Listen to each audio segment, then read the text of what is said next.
Hello guys and welcome back to our channel. In today's video, I'm going to show you how to pass the compliance verification on Awin in 2026. Are you having trouble with Awin's compliance verification? In today's video, I'll show you how to prepare your accounts properly and avoid common problems during the review. So let's get started.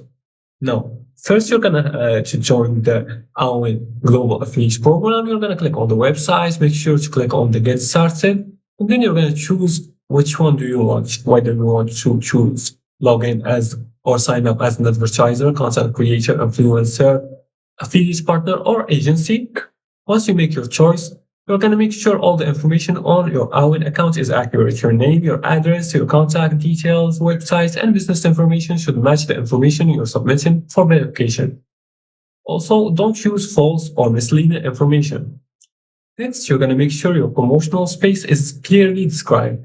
If you're using a website, check that it's accessible and contains real content. And if you're using social media or another platform, make sure the account is active and publicly identified where required. And also review Awin's publisher policies and make sure your promotional methods comply with them. Avoid prohibited or misleading advertising practices. And if Awin requests additional documents or information, provide the requested material accurately and in the required formats. And that's how you prepare for Awin compliance verification.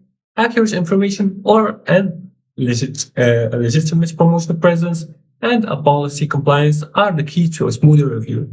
And that's it for today's tutorial. If you like this video and found it helpful, please like and subscribe and leave comments below the video if you have further more questions about this topic. Thanks for watching and see you again in the next tutorial.